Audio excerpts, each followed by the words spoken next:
diberi kuasa dari Raja Mulia, menaklukkan musuh di bawah kakiku. Ku pakai kuasa Raja Mulia. Bila Allah ada bersamaku, siapa jadi lawanku? Sungguh besar Kau Tuhanku, Engkau perisai hidupku. Ku berdiri dengan iman dalam Yesus Tuhan. Kau yang memberi kemenangan, ku bersorak merayakan. Terpujilah Engkau Raja segala raja. Haleluya.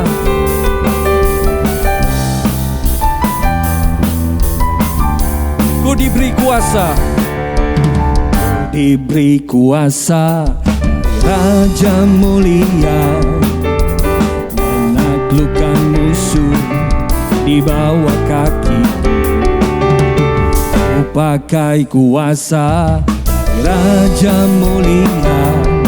Bila Allah ada bersamaku, siapa jadi lawanku? Bila Allah ada bersamaku, siapa jadi lawanku? Bila Allah ada bersamaku, siapa jadi lawanku? Semuanya. Sungguh besar Kau Tuhanku, Engkau perisai hidupku. Ku berdiri dengan iman dalam Yesus Tuhan. Kau yang memberi kemenangan, ku bersorak merayakan. Terpujilah Engkau Raja segala raja. Sungguh besar Kau Tuhanku, Engkau perisai hidupku. Ku berdiri dengan iman dalam Yesus Tuhan.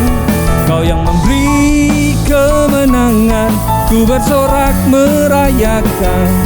Terpujilah Engkau Raja segala raja. Terpujilah Engkau Raja segala raja. Terpujilah Engkau Raja segala raja. Haleluya. Oh Tuhan. Semuanya bertepuk tangan bagi Tuhan Yesus.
Shalom teman-teman, mari bersama-sama kita mendengarkan kesaksian teman kita.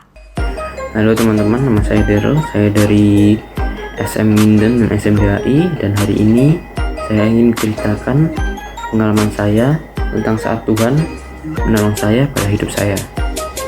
Nah, pastinya kalian pernah merasa ingin membantu orang tua kalian kan, untuk meringankan beban mereka. Saya juga termasuk waktu kecil itu.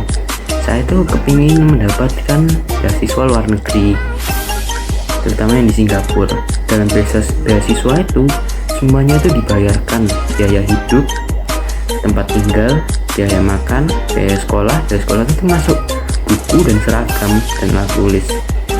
Nah, saya itu dengar orang dapat beasiswa ini dan saya itu tertarik, saya itu kepingin. Tapi saya tahu itu butuh proses dan prosesnya itu susah. Prosesnya perlu pembelajaran dan memasuk lomba-lomba. Dan dalam proses itu Tuhan telah membantu saya. Nah, pada April 2023 saya mendapatkan kesempatan untuk masuk tes beasiswa ke Singapura. Nah, semua orang itu bilang kemungkinannya itu kecil karena waktu itu saya masih kelas 8. Yang dibolehkan untuk masuk tes itu 2 tahun, yaitu kelas 9 dan kelas 8. Nah, kebanyakan yang masuk itu kelas 9, kelas 8 itu sangat jarang.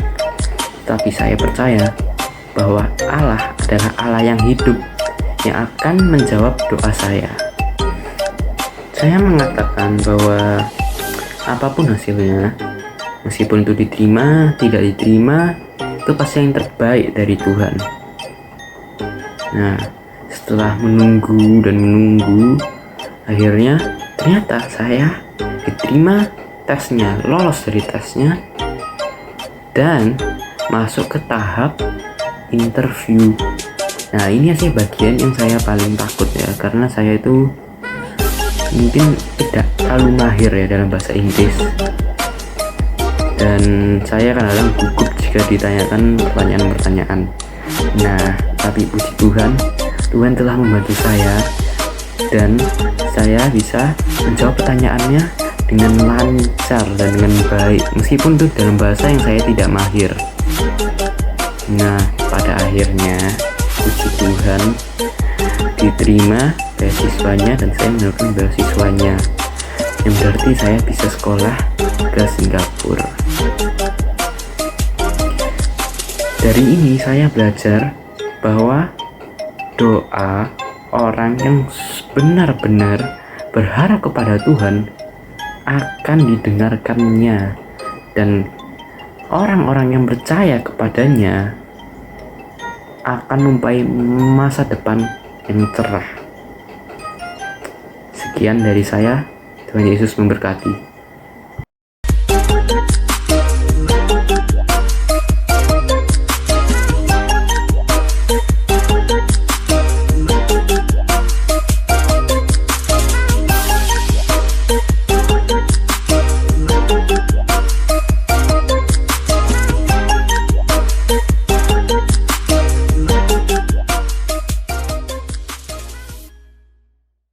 Selamat sore anak-anak semuanya. Kita akan kembali ya sore ini belajar kebenaran firman Tuhan dalam Bible Study for Kids di sore hari ini. Sebelum mulai kita akan berdoa dulu. Yuk kita akan berdoa ya semuanya. Bapa kami yang ada di dalam surga, kami mengucap syukur dan terima kasih Tuhan untuk sore hari ini, untuk kesempatan yang Tuhan berikan buat kami untuk belajar dan kembali lagi untuk lebih dalam mengerti kebenaran firman-Mu. Tuhan, Kau tolong Tuhan, supaya kami dapat mengerti setiap kebenaran firman-Mu. Kami mau menyiapkan telinga, mau menyiapkan hati dan pikiran kami Tuhan.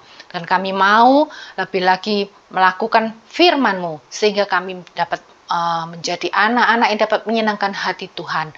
Iman kami kuat, tertanam di dalam Engkau. Sekali lagi Tuhan, kami serahkan semua di dalam tangan-Mu, hanya di dalam nama-Mu kami berdoa dan mengucap syukur. Amin. Oke, selamat sore semuanya. Senang sekali ya sore hari ini kita berjumpa untuk belajar satu lagi tema, satu lagi materi.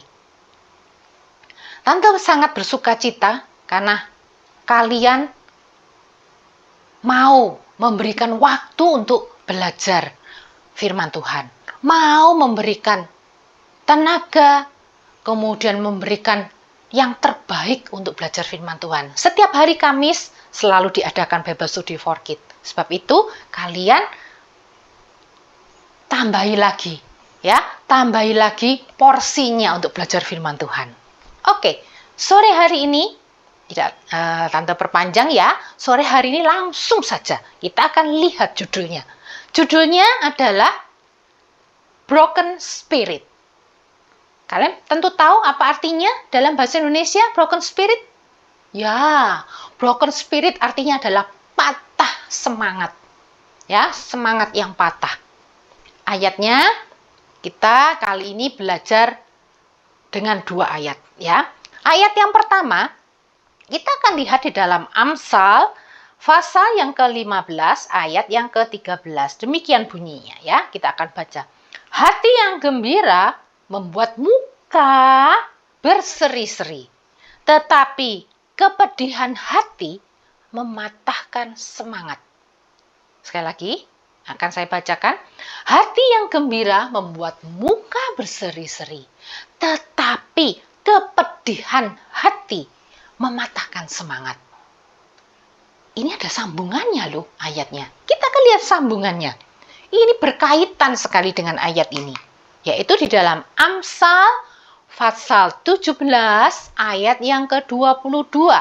Di sini dikatakan, hati yang gembira adalah obat yang manjur, tetapi semangat yang patah mengeringkan tulang. Kalian mungkin sering ya dengar atau melihat atau membaca ayat ini. Ya, di dalam Amsal 17 ayat 22 ini dikatakan, hati yang gembira adalah obat yang manjur, tetapi semangat yang patah mengeringkan tulang. Nah, sebelum kita lanjutkan untuk membahas dua ayat ini, mungkin kita akan merenungkan sedikit atau melihat situasi sekarang, ya. Kalau kalian mungkin ingat masa-masa yang lalu ketika masa COVID, ya. Pada waktu itu ada banyak dari kalian harus sekolahnya di rumah online. Kalau sakit itu sudah takut. Aduh, takut sekali nih. Karena nggak berani pergi ke dokter, nggak berani ke rumah sakit. Jadi takut, maka semuanya harus menjaga imun, menjaga badannya supaya tidak sakit. Nah, kalau sekarang, kalau sakit enak, tinggal ke dokter. Bener ya, ke dokter ya. Orang sakit perginya ke dokter. Harapannya apa? Harapannya supaya diperiksa sama dokternya. Diperiksa dan diberi obat. Tentunya obat yang tepat, obat yang manjur supaya sembuh. Gak ada orang pergi ke dokter itu. Dokter, saya mau sakit saya yang lama. Saya tidak mau cepat sembuh. Saya mau sakitnya kalau bisa lama, sebulan 2 bulan gitu. Gak ada anak-anak. Semuanya minta kalau bisa sembuh, cepat sembuh. Gak enak. Sakit itu gak enak. Ya. Jadi kalau kita sekarang sore hari ini, ayatnya tadi berkaitan dengan di dalam Amsal tadi, sekarang kita mulai ya bermain peran. Kita ini sekarang melihat kasus ini. Kita melihat tentang suatu sakit dan obat anak-anak. Jadi kita akan melihat ada yang sakit dan ada obat yang tepat atau obat yang manjur. Nah, kita sekarang dalam posisi seperti ini. Jadi dokter, oke? Dokter yang membedah atau membahas ayat. Karena sakitnya kita akan lihat sakitnya apa dan obatnya apa. Yuk, kita akan lihat lanjutannya. Dari 2 ayat tadi, itu Tante gambarkan menjadi bagan seperti ini. Ya, bagannya apa? Tabelnya apa? Atau diagramnya ini apa? Kalian bisa lihat ya di situ. Hati yang gembira itu membuat muka berseri-seri. Nah, dan ini menjadi obat yang manjur, obat yang tepat. Sekali lagi, hati yang gembira membuat muka berseri-seri. Dan ini adalah obat yang manjur. Kadang-kadang obat, kalau minum obat nggak manjur ya percuma ya. Semuanya inginnya adalah obat yang manjur. Nah, ini obat yang manjur dikatakan begitu. Terus yang kedua, kita lihat di situ. Kepedihan hati. Nah, sekali lagi digarisbawahi, kepedihan hati. Itu membuat patah semangat. Dan akibatnya apa? Mengeringkan tulang.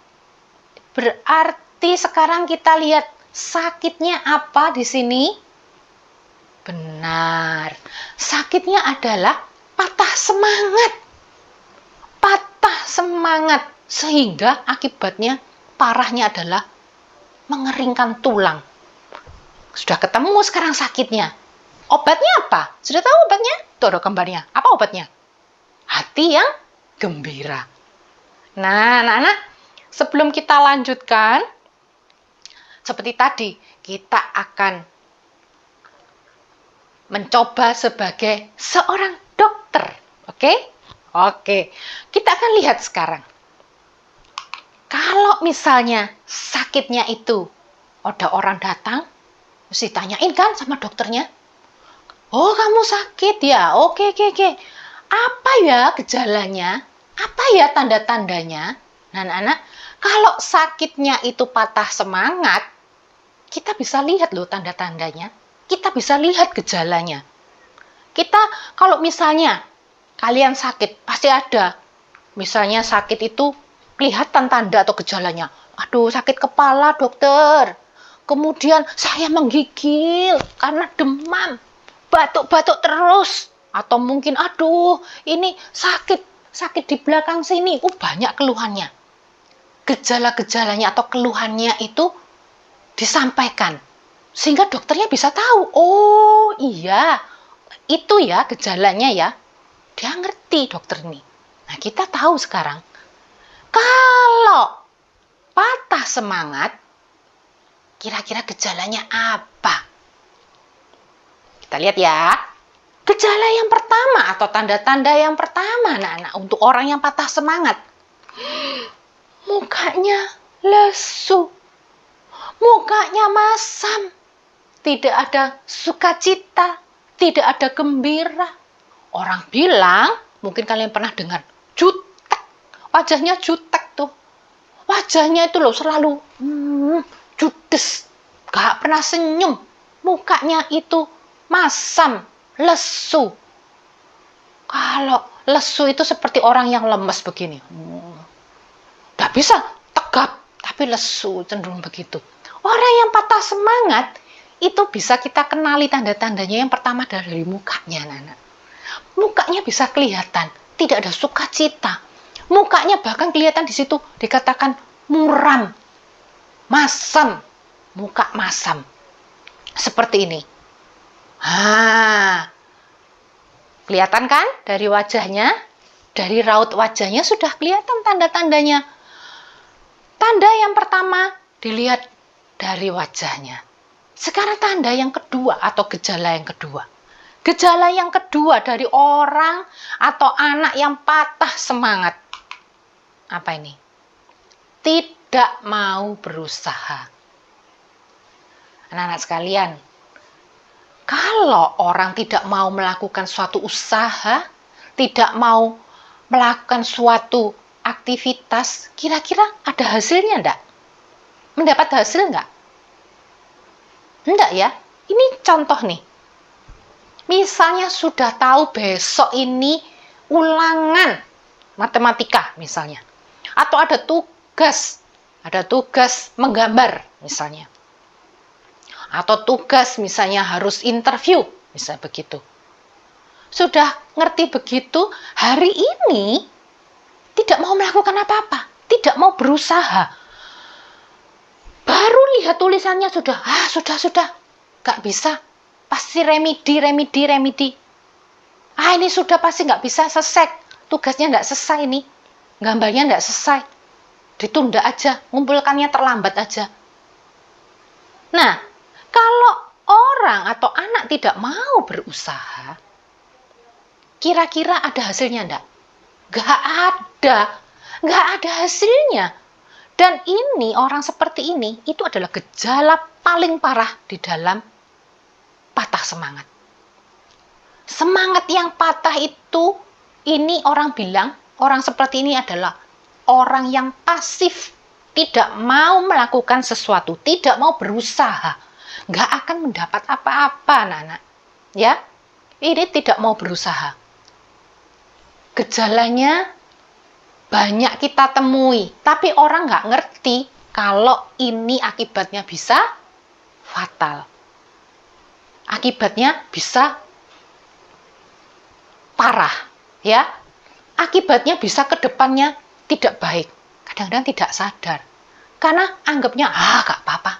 Sudah nggak bisa, percuma berusaha. Nah, sekarang gejala yang ketiga. Kalau gejala yang pertama dari mukanya kelihatan, yang kedua tidak mau berusaha, yang ketiga ini mau berusaha, Nana. Mau berusaha, mau mencoba. Pada waktu mencoba, terus ketika gagal atau ketika hasilnya kurang baik atau tidak berhasil, langsung berhenti, menyerah. Nah, tanda yang ketiga adalah mudah menyerah. Sudahlah, sudah dicoba sekali, cukup.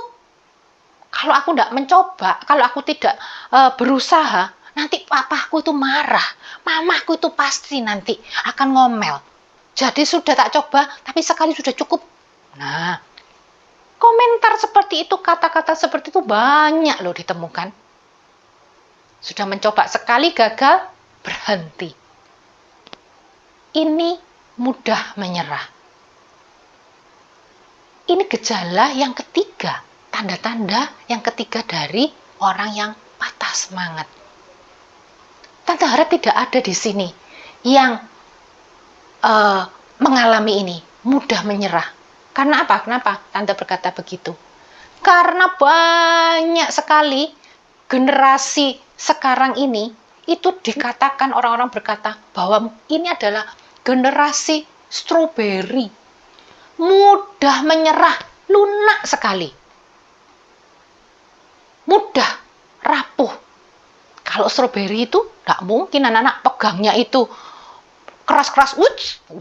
Bisa apa? Bisa penyet ya stroberinya. Mudah menyerah, rapuh.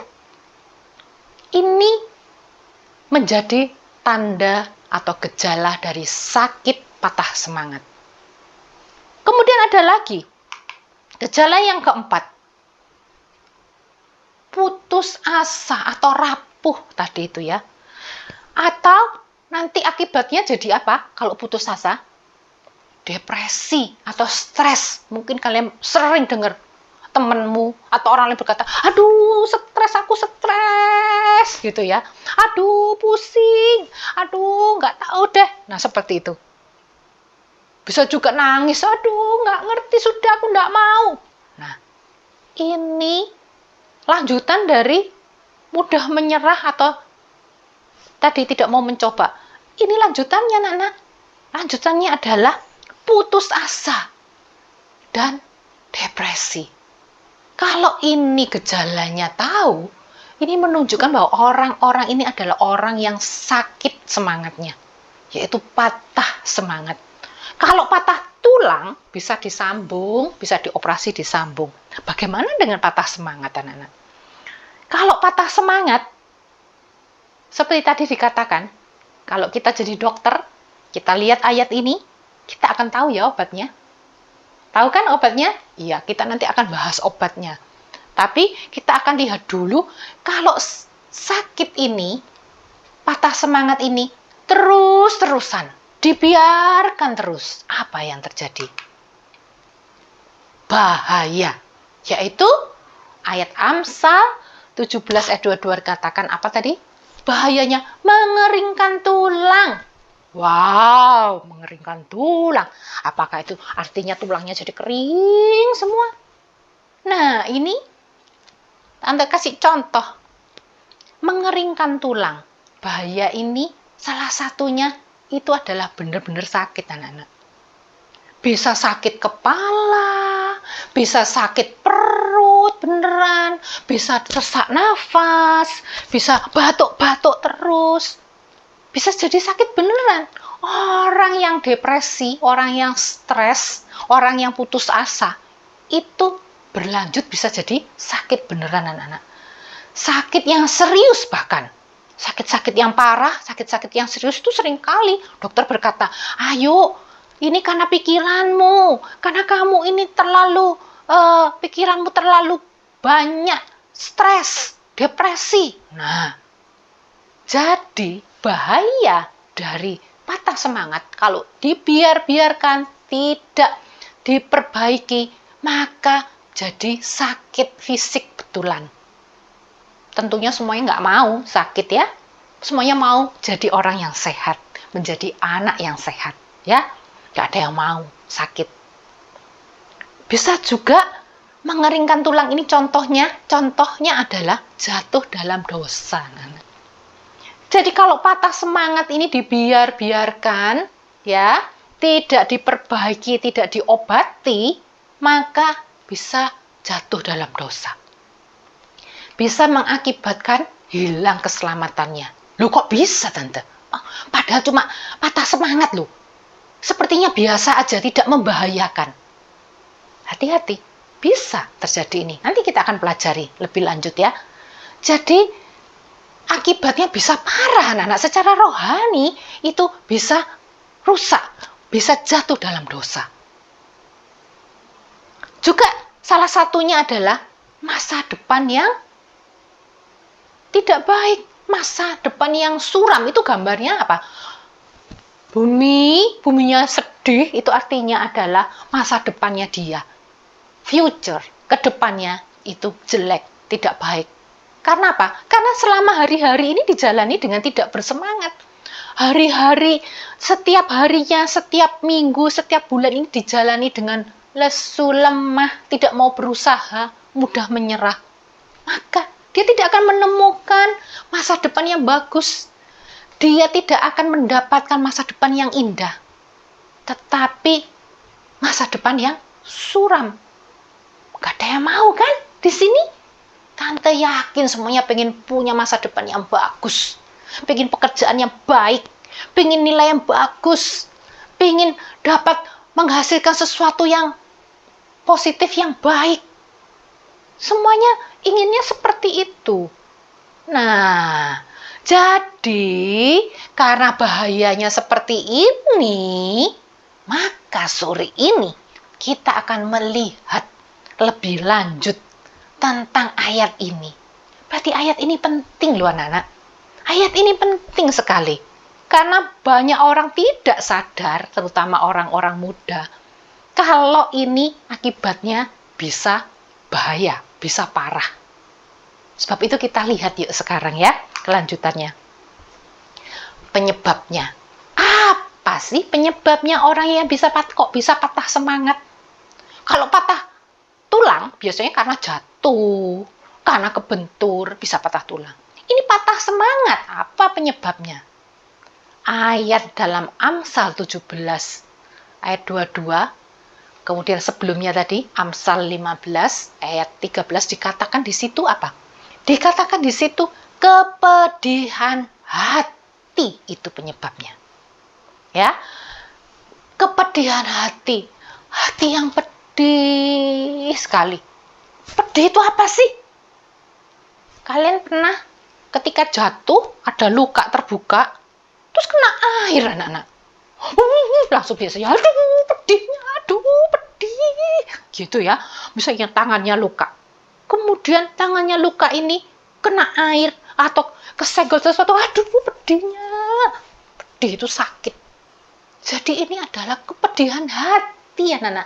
Patah semangat itu disebabkan karena kepedihan hati. Tadi ya, tadi yang bagan tadi, kalian masih ingat kan? Yang pertama tadi. Bisa dilihat dari gambarnya ini. Reaksi orang kepedihan hati. Tuh, kalian bisa lihat raut wajahnya. Kalau orang pedih hatinya ini, itu bisa kita lihat. Ikut sedih rasanya ya, bener nggak? Iya. Nah, ini dikarenakan apa? Pedih hati biasanya karena yang pertama adalah kegagalan. Sekarang, nanti akan beritahu kalian ya. Kegagalan itu adalah suatu kesempatan untuk kalian dapat lebih baik. Ya, untuk belajar lebih banyak, untuk menjadi lebih baik. Itulah arti kegagalan, anak-anak. Kegagalan itu berarti artinya kalian butuh waktu lebih panjang untuk melakukan yang lebih baik. Jadi, kegagalan tidak boleh dijadikan alasan untuk tidak bersemangat. Kalau kegagalan ini seperti itu, nangis, terus waktu remedi, ini ulangan dapat 0. Pada waktu remedi, dia nggak bersemangat lagi untuk belajar. Sudah dah, nggak bisa, pokoknya nggak bisa. Kira-kira bagaimana anak-anak? Hasilnya tidak akan mendapatkan apa-apa. Jadi kegagalan itu seringkali menjadi penyebab orang ini pedih hatinya. Hatinya menjadi sedih sekali karena gagal. Sedih boleh, sebentar saja. Kalian misalnya sedih, kok dapat nilai jelek? Bukan berarti, hore, nilaiku jelek. Enggak ya. Mungkin sedih, aduh nilaiku jelek. Ya, sebentar saja. Karena kalian harus ingat, kalau aku gagal ini, berarti aku punya kesempatan untuk belajar lebih baik. Punya kesempatan untuk mendapatkan lebih banyak lagi waktu untuk belajar. Nah, seperti itu. Jangan jadikan kegagalan ini penyebab sakit, patah semangat. Tapi banyak orang, kegagalan ini jadi alasan dia tidak bersemangat. Sebab itu, kita akan belajar sore hari ini. Kalau ini menjadi penyebab yang paling utama, kita harus berdoa. Tuhan, aku tahu bahwa kalau saat ini aku tidak berhasil, pada saat ini aku gagal, itu bukan suatu kebetulan. Ini adalah suatu kesempatan untuk Tuhan mau aku lebih baik. Ini suatu kesempatan untuk Tuhan mau aku menjadi lebih, misalnya apa? Lebih baik dalam nilainya, lebih baik dari hasil lombanya, lebih baik lagi dari hasil karyanya, hasil kerjanya. Banyak. Ya. Ini yang pertama. Sekarang penyebab yang kedua, orang yang patah, yang pedih hatinya. Ya. Ini. Apa ini? Kecewa.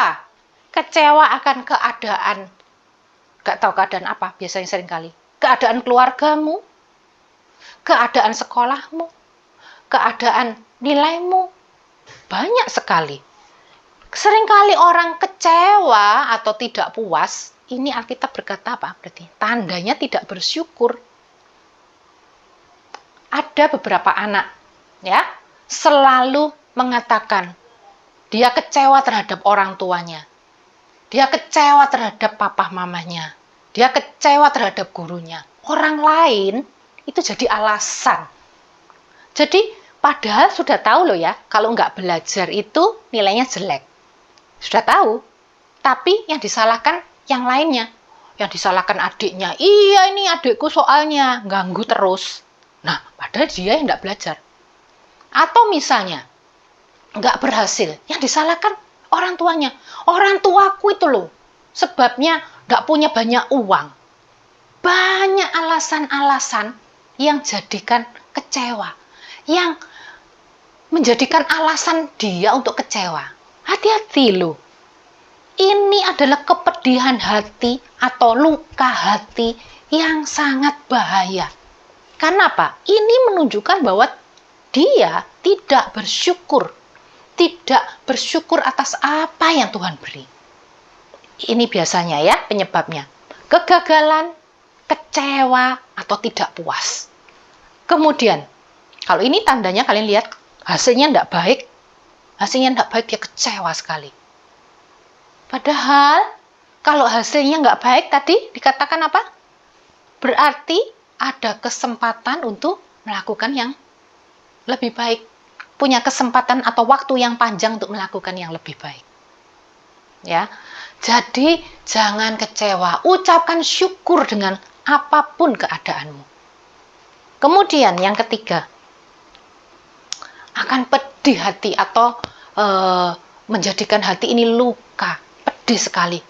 Kalau seseorang itu takut atau khawatir. Takut untuk melakukan sesuatu, takut. Iya, kalau baik, kalau salah gimana? Kalau nanti itu aku ini, nanti itu malu bagaimana? Kalau nanti diomongin sama temanku bagaimana? Nah, takut dan khawatir. Belum dilakukan sudah khawatir. Alkitab berkata apa? Apakah khawatirmu menambah sehasta saja jalanmu? Kadang-kadang khawatir ini membebani. Jadi khawatir sekali. Padahal belum dilakukan. Itu sudah membuat gentar. Nah, ini menjadikan orang akan turun semangatnya. Menjadikan patah, lesu, tidak bertenaga. Patah semangatnya. Kemudian, yang keempat. Kalau sudah kena pengaruh buruk media sosial, hati-hati. Ya, media sosial ini seringkali kalian bisa lihat itu. Lihat orang lain, makan yang enak-enak. Tapi aku kok di rumah tidak pernah ya makan itu ya. Mulai melihat terpengaruh. Pengaruh-pengaruh yang buruk mulai masuk dari media sosial. Hati-hati anak-anak. Kita harus punya pendirian yang teguh di dalam Tuhan. Kita harus menjadi anak-anak yang punya pengendalian diri yang baik. Ya, buah-buah roh ingat? Punya pengendalian diri yang baik. Jangan mudah terbawa arus. Ikut-ikutan dari tren. Ikut-ikutan dari apa yang ada di media sosial. Ini bisa mengakibatkan loyo loh. Bisa menjadikan lesu, malas melakukan sesuatu. Karena yang dilihat itu bagus. Memang di media sosial yang ditampilkan berarti yang wah, begitu ya. Banyak orang yang tertipu pada media sosial. Sehingga mengakibatkan dia tidak mau bekerja, anak. Apa? Game, betul sekali. Main game, kok sudah main game, ditipu kan? Nah, sudah tidak mau belajar, tidak mau melakukan apapun. Nah, hati-hati. Ini pengaruh buruk. Kalau media sosial ini banyak. WhatsApp, YouTube, Instagram, TikTok. Ini bagi remaja sekarang, ini kalau dilihat, ini bisa mempengaruhi. Bukan pengaruh yang baik. Bisa jadi pengaruh buruk. Sebab itu, ingat. Kalau sudah mulai pengaruh buruk itu masuk, hati-hati. Akan menjadikan kamu sakit dalam semangatmu. Bisa menurunkan semangatmu. Bisa mematahkan semangatmu. Ya. Kemudian yang kelima apa? Suka membandingkan diri dengan orang lain. Itu loh, lebih besar, lebih tinggi. Aku kok kecil. Itu loh, nilainya kok bisa ya, bagus ya. Padahal dia belajarnya sedikit, aku lebih banyak. Mulai membanding-bandingkan. Itu loh. Papa mamanya punya mobil. Aku loh diantarnya cuma naik sepeda motor. Bahkan kadang-kadang aku naiknya adalah naik bemo. Aku naik bus. Mulai membanding-bandingkan dirinya dengan orang lain. Hati-hati. Ini bisa jadi penyebab orang patah semangat. Karena apa? Ini orang bilang iri. Ini adalah dasar dari iri. sudah mulai dibanding-bandingkan, terus mulai lihat, wah, iya, karena papa mamahnya kaya. Oh iya, karena itu gurunya bagus, sekolahnya bagus. Oh iya, kan banyak sekali. Anak-anak, jangan membandingkan dirimu dengan orang lain. Kalau mau membandingkan, bandingkan dirimu sendiri.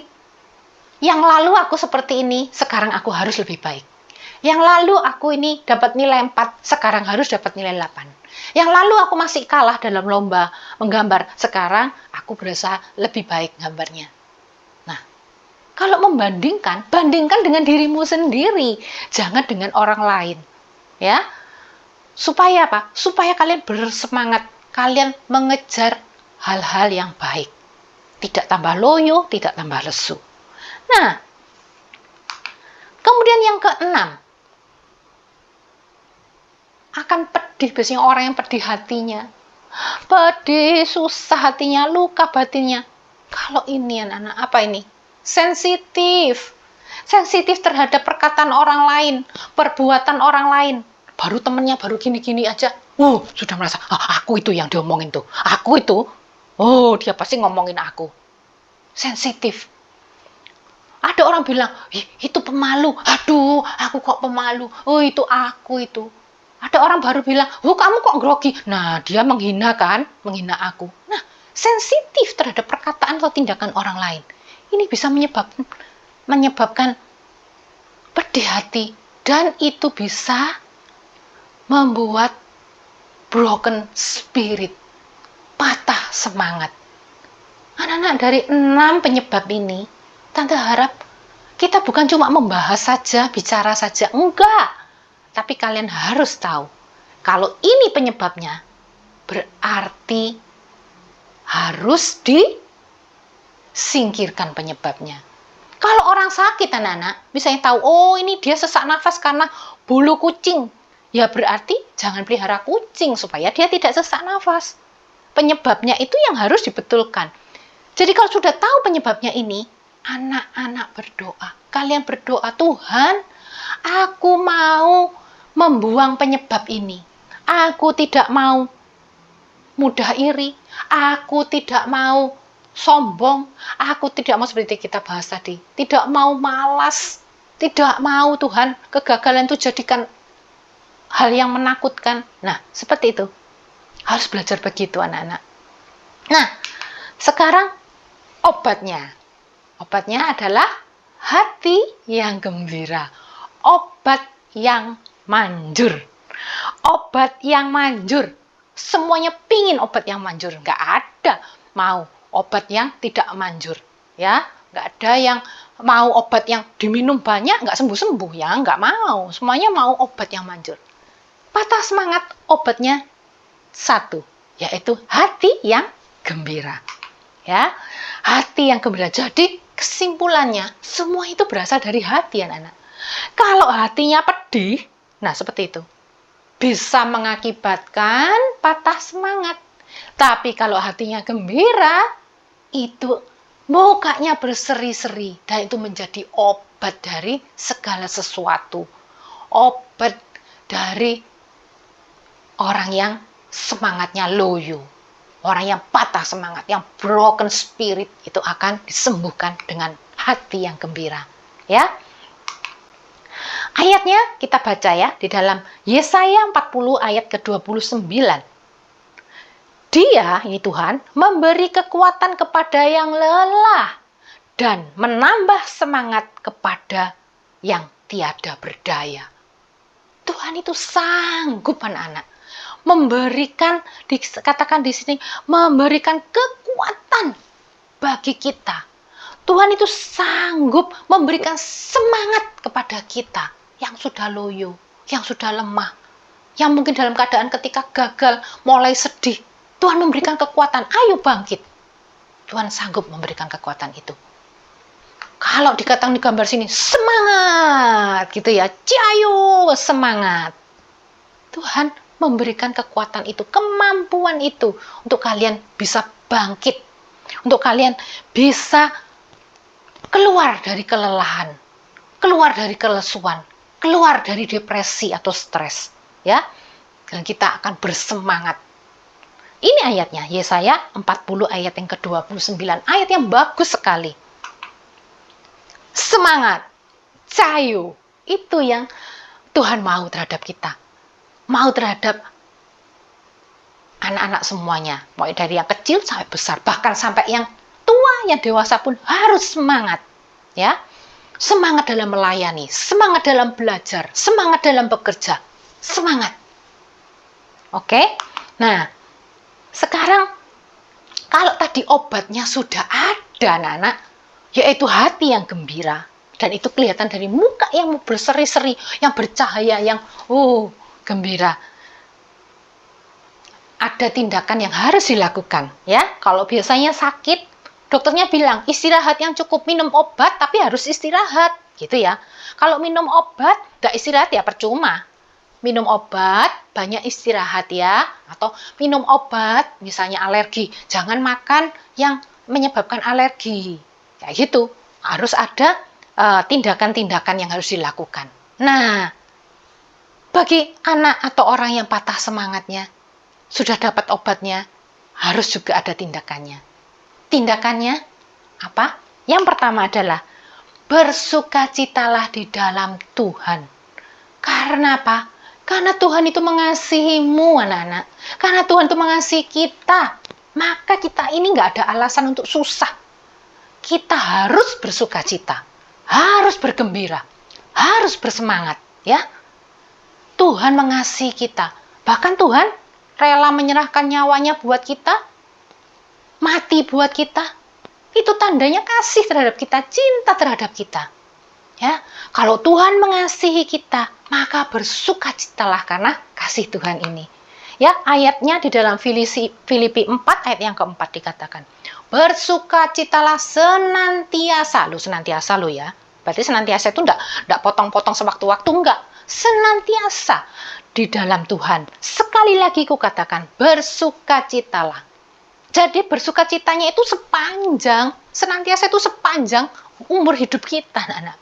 Bersukacitalah karena Tuhan sudah mengasihi kita. Itu tindakan yang harus kita lakukan, ya. Kemudian yang kedua, percaya dengan iman bahwa Tuhan pasti menolongmu. Sebelum kita lanjutkan, kita juga lihat ayatnya, kita akan lihat satu video yang menunjukkan bagaimana orang muda atau siapapun yang harus struggling, anak-anak, harus berusaha, harus percaya bahwa Tuhan itu menolong. Kita akan lihat yuk video ini, ya.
Bagaimana anak-anak?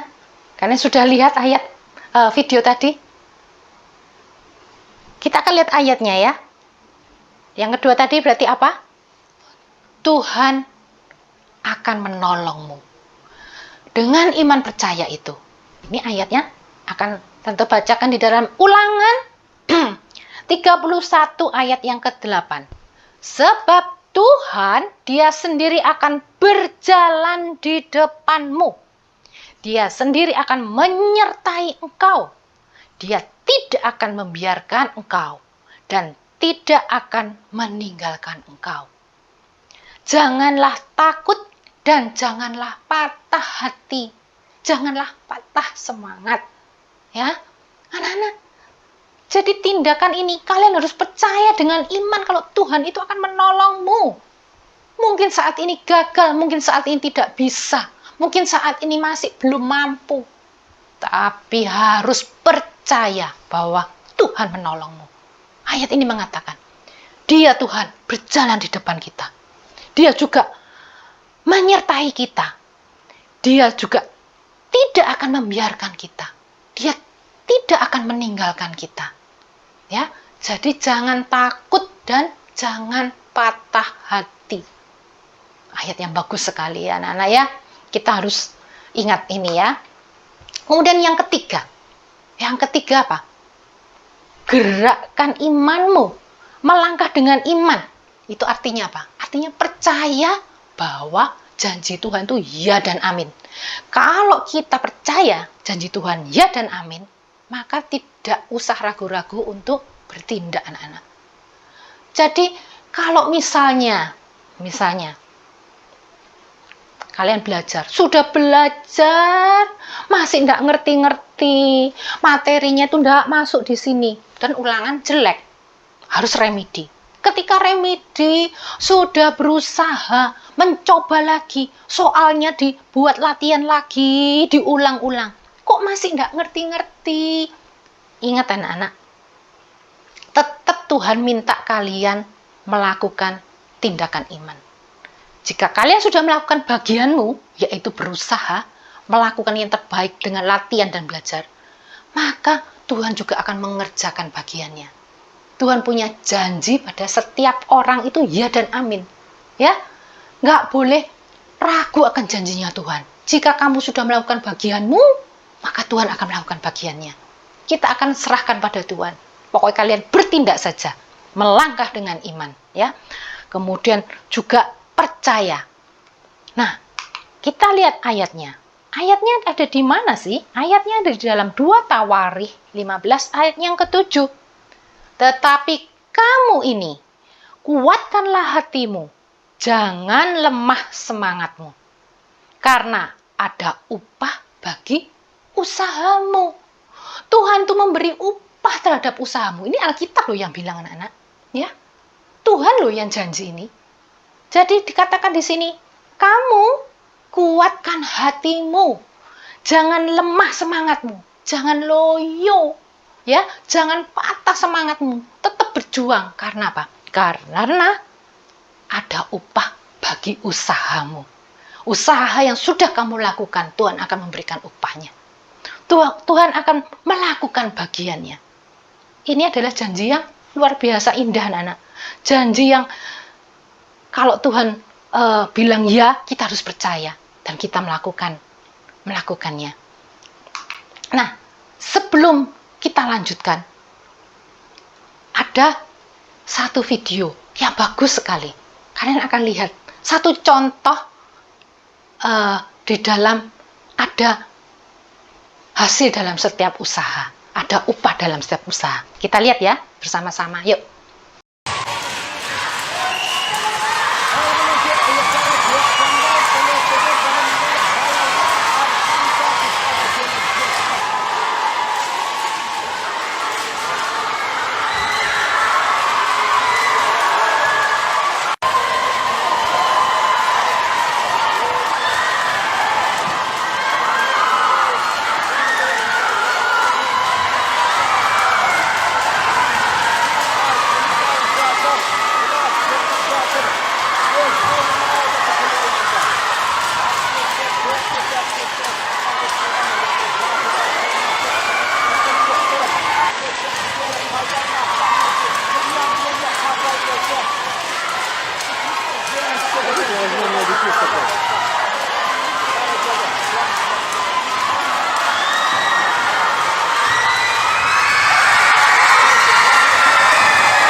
Oke anak-anak, kalian sudah lihat? Pernah ikut lomba begitu? Pernah ya? Tarik tambang. Ini belum dikatakan kalah kalau masih ada satu orang yang masih berada di dalam garis. Kalian lihat anak tadi? Dia berusaha supaya tidak melewati garisnya. Dia berusaha sekali dengan sekuat tenaga, dengan sebisanya, dengan kemampuannya. Dia melakukan bagian yang belakang, dia melakukan, bahkan dia bisa menolong temannya yang di depan. Dan hasilnya apa? Timnya menang ya tadi ya. Luar biasa bisa menang loh. Nah. Jadi kalau dikatakan tadi itu bahwa Tuhan memberikan upah bagi setiap usahamu. Banyak sekali upahnya. Bisa, lihat ini ya, kalian bisa bersuka cita, bisa makin dikasih sama papa mamamu, sama temanmu, sama gurumu.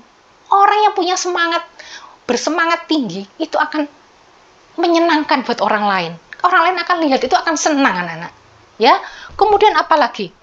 Bisa jadi juga kemenangan seperti tadi, video tadi. Bisa juga dari upahmu itu kamu mendapat nilai yang bagus. Bisa juga kalian lihat di situ, kalian bisa mengerti materi yang ada. Dapat pekerjaan yang bagus. Kemudian bisa juga upahnya apa ini? Menjadi berkat buat orang lain. Lihat, orang yang bersemangat itu bisa menjadi berkat buat orang lain. Bahkan semangat secara rohani kalian berapi-api belajar firman Tuhan seperti saat ini. Maka Tuhan akan memberikan upahnya, yaitu hidup yang kekal, surga menantimu. Luar biasa ya anak-anak ya. Kalian harus bersemangat secara rohani juga. Belajar firman Tuhan, berdoa bersungguh-sungguh. Maka Tuhan akan memberikan upahmu. Setiap usahamu, setiap apa yang kamu lakukan. Tuhan melihat, Tuhan tidak pernah berhutang. Tuhan selalu memberikan upah bagi anak-anak yang mau berusaha. Ya. Yuk, kita akan lihat ya, satu yang terakhir sebelum kita baca ayat masnya ya. Lihat. Kalian yang ketiga tadi tindakannya, kalian harus bergerak. I will move, I will rise, I will choose, I will try. Never ever broken spirit. Apa ini artinya? Aku akan bergerak. Aku akan bangkit. Aku akan memilih. Aku akan mencoba, karena aku tidak akan pernah patah semangat. Ya, untuk mendapatkan hasil, orang itu harus melompat. Masa depan yang baik, masa depan yang bagus menunggu, tapi tidak boleh diam saja. Harus bersemangat. Tuhan akan memberikan yang terbaik bagi orang-orang yang bersemangat. Jangan loyo, jangan patah semangat. Terakhir adalah ayat masnya anak-anak. Amsal 17 ayat 22 tadi. Dikatakan, hati yang gembira adalah obat yang manjur. Tetapi semangat yang patah mengeringkan tulang. Amin. Oke. Tante tidak berpanjang lagi untuk belajar firman Tuhan hari ini. Tapi Tante berharap semuanya anak-anak di sini. Jadilah orang yang bersemangat. Orang muda yang bersemangat. Ya, jangan patah semangat. Lakukan bagianmu untuk bergerak, untuk mencoba, untuk melakukan sesuatu. Berulang-ulang. Jangan terpuruk karena kegagalan. Jangan stres, jangan depresi, dan tidak mau berusaha, dan mudah menyerah. Jangan. Karena Tuhan akan memberikan upah karena usahamu. Ya, kita akan berdoa anak-anak. Sebelum berdoa kita akan menyanyikan sebuah lagu bersama-sama ya dalam video ini.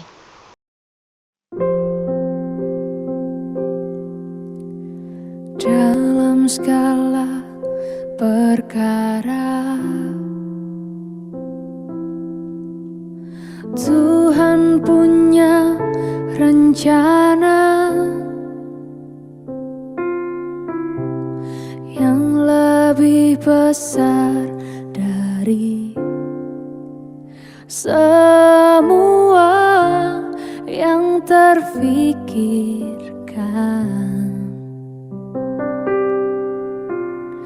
Apapun yang Dia perbuat, tak ada maksud jahat. Sebab itu ku lakukan semua denganmu Tuhan.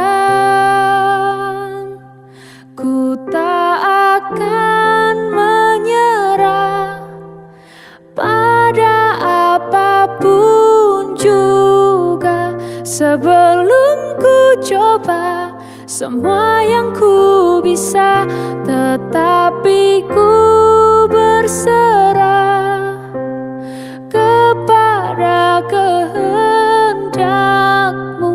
Hatiku percaya Tuhan punya rencana.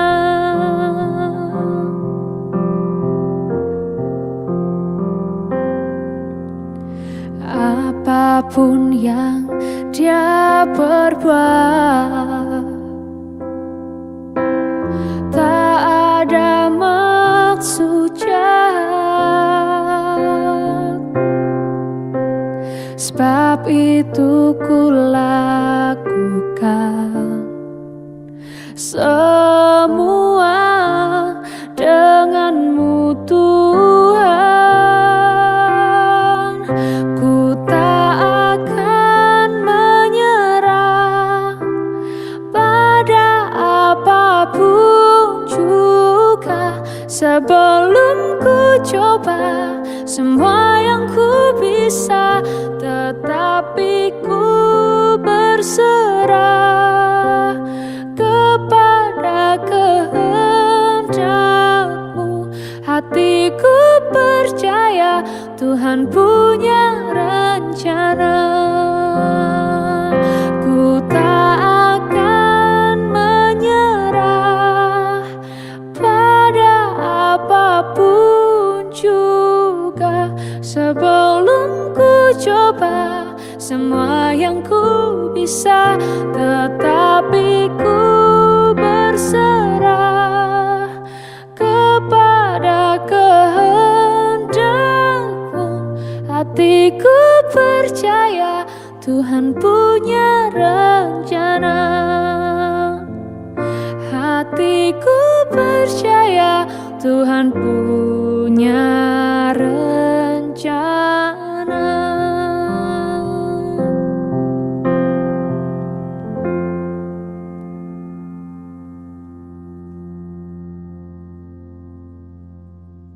Baik, kita akan berdoa ya. Bapa kami yang ada di dalam surga, kami mengucap syukur dan terima kasih untuk sore hari ini. Jika kami belajar satu hal Tuhan, bahwa kami harus bersemangat. Kami Tuhan percaya bahwa Tuhan akan menolong kami. Tuhan Yesus, sebab itu kami serahkan rasa takut khawatir kami dalam tangan-Mu. Kami percaya Tuhan menolong. Kami percaya Tuhan akan memberikan kepada kami anak-anak yang berharap kepadamu suatu hasil yang baik. Terima kasih Tuhan, terima kasih. Ampuni Tuhan jika selama ini kami mengalami Tuhan kepedihan hati, luka batin. Tuhan ampuni. Ajar kami Tuhan untuk menjadi anak-anak yang taat akan kebenaran firman-Mu, yang menurut akan firman Tuhan. Terima kasih Tuhan, terima kasih.